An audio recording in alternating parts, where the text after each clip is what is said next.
first place, dapat nung pagpasok pa lang nila na magbabayad pa lang siya, hinarang na siya na wag ka pumasok kasi hindi po pwede yan. Doon ka sa kabila. Dapat ganun.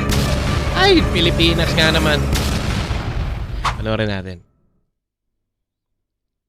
Okay guys, sinita ako ng mga gwardiya dito sa SM East Ortigas kasi pinark ko tong e-bike namin dito sa parking slot. Ayan, pakita mo, parking yan eh, malawak yan na parking, diba? So dito ako nagpark kasi para malapit sa supermarket. Ayun, Okay. supermarket. Okay. So, pumila ako sa pila ng parking. Nagbayad ako kung anong binabayad ditong mga kotse na to. Lahat yan, magagandang kotse na yan. Parehas lang kaming binayaran kahit e-bike lang yung dala namin sasakyan ni Carlo. Nagbayad ako ng tama. Pumila ako ng tama, nagbayad ako ng tama. 30 pesos ang parking fee nila dito. Bakit ko pinark ang e-bike sa SM? Gusto ko convenient. Correct. Convenient kami, malapit kami sa supermarket dahil mag-grocery kami ni Carlo. Saka bago yung e-bike namin, gusto ko lang i-try. 'Di ba? O ngayon, bawal daw dito. Okay? Nilalagay kami doon sa malayo yung parking. Malayo kaming pinagpa-park. Tapos malayo na kami sa grocery.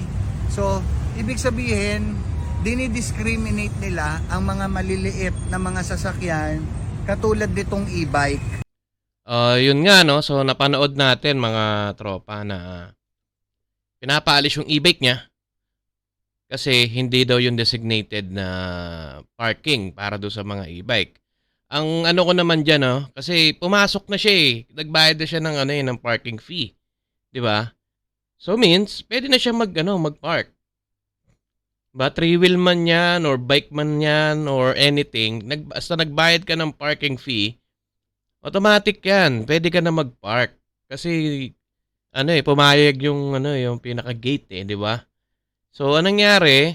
Sana, kung hindi man sila pumapayag sa ganun, dapat hindi na nila pinapasok para wala ng issue, di ba? Kaya lang kasi anong nangyari, tama rin naman siya na parang, di ba, parang, katulad narinig natin na discrimination, di ba, na porket e-bike nga lang naman, bakit nila ginaganon? Bakit nila paalisin, which is nagbayad naman si kuya, 'di ba? Ano bang klaseng pamamalakad 'yan, 'di ba?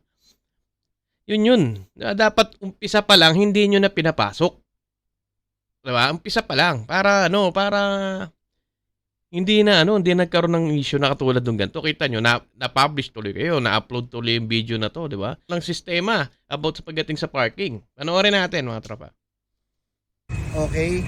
Kung sana libre lang ang parking ng e-bike pero pinagbayad ako ng kung anong diba? pinagbayad ng mga siya, kotse. diba? Malinaw na discrimination yon sa mga rider community, sa e-bike community. Dinidiscriminate nila tayo dito sa SM. SM, pakibago po yung patakaran nyo. Hindi maganda. Tama. Kasi pare-parehas po kami mga tao dito, nagbabayad kami ng tama ng parking nyo. Tama. We deserve also a decent parking slot, katulad din ng mga regular na sasakyan. Hindi man siya decent, no? Hindi man siya sa namin decent. Ano lang yan eh. Sana pare-pareho. 'Di ba? Na pare-pareho ang tingin. Hindi porket e-bike yan. Hindi mo na po pwedeng isama sa mga sasakyan. Di what if putik na bilyon ang halaga ng e-bike mo? 'Di ba? Ganyan yun eh. Di ba? Tangin na talaga. Ay, Pilipinas nga naman. Kaya po kami nagbayad para magkaroon kami ng maayos na parking. 'Di ba? Yun lang po. Huwag po tayong mag-discriminate. Kung may designated parking kayo, lalayuan nyo. Doon sa pinakadulo ang designated parking nyo, puno. Di ba? Pahirapan nyo. Para kaming mga basura nyo na itatapon na lang kung saan. Para Oo nga makapagpag naman. yung mga Tama nga sasakyan. naman. Sasakyan din kami. Oo, Diba? tama. Huwag po tayong unfair. Okay? Tama. Yun lang po ang masasabi ko sa inyo. Ano po yon? Ano po yon? Wala, nagbibideo lang ko kami. Yun po, ang nangyayari, ayan, pinilapitan po ako ng guard ulit, saka na po ako magbibideo. Thank you. Okay. So, parang sinita ulit siya ng gwardiya. Kasi nga, nakikita siya nagbi-video. Parang siguro bawal sa policy ng SM 'yun.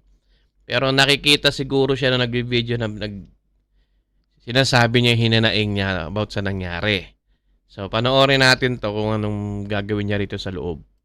Hi guys, nandito ngayon kami sa SM East Ortigas Mall Admin Office kasi irereklamo ko yung Tama, yung tama, guards tama, dito. Yung patakaran ng mall hindi maganda, okay? Gamit namin ng e-bike pero hindi kami pinagpa-park sa parking slot. Pero bayad kami ng parking fee na 30 pesos katulad din sa mga kotse.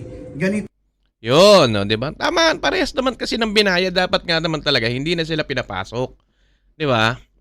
At the first place, dapat nung pagpasok pa lang nila, nung magbabayad pa lang siya, hinarang na siya na huwag kang pumasok kasi hindi po pwede yan. Doon ka sa kabila. Dapat ganun. Para hindi na lumaki yung gulo. 'Di ba? Parang naaalala ko tuloy. Ito, ano lang ito. Naalala ko lang, no? Nagpupunta kami dati ng Star City. Di ba, meron ba? May Star City pa ba? Ang gamit namin kalesa. 'Di ba? Pumupunta kaming Star City, gamit namin kalesa at nakapark pa ron sa parking lot mismo. 'Di ba? Ganun kalupit. 'Di ba? Yung kalesa, ha? Oh, 'di ba? Nasabi ko lang. Panoorin natin. sila ditong mag-discriminate lahat ng mga naka-e-bike dyan, mga nakamotor. Tignan nyo tong video na to. Tama yun. Tama yung pinanindigan mo yung reklamo mo. Dapat Tama yun, good job ka dyan. Bakit bawal? Bawal talaga yan. Saan Yung privacy sila dyan. May privacy kayo? O sige, Oo. lalabas ako mamaya. Ipagpapatuloy ko yung video mamaya. Tama yan, tama. Okay, so nag-meeting kami, no? Pinagalitan yung guard, o nag-sorry naman, pero hindi pa rin tama. Ang pangit pa rin ng patakaran nila dito sa SM East Ortigas. Yung admin nila. Ang pangit, okay? Nagdi-discriminate sila ng mga maliliit na sasakyan, mga e-bike, mga motor, na nagbabayad naman ng tama. Pare-parehas. Kung anong binayaran ng mga magagandang kotse, kung ano yung mga binayaran nila, binayaran din namin kahit e-bike lang ang dala namin. Correct. So, ganyan sila ditong ka-unfair. Okay? Nakaka-disappoint. So, putulin na natin kasi may mga papers naman na dyan eh. Pinicturan. Well, salute ako sa'yo, no? Tropa, dahil sa pinanindigan mo na hindi dapat ganun ang pamamalakad. At masasabi ko naman doon sa admin, no? Minsan kasi, yung mga admin na yan kasi mga nakaupo lang. Alam nyo yun, real talk yan. Mga nakaupo lang yan, naupo lang dyan yan, wala nang pakialam yan. Makikialam lang niya kapag nandyan yung mga boss. Di ba? Kikilos lang yan kapag nandun. Kaya, etong mga gwardiya naman, di ko nila lahat ng mga gwardiya, ha? Yung mga gwardiya naman kasi minsan, miscommunication naman ang tawag.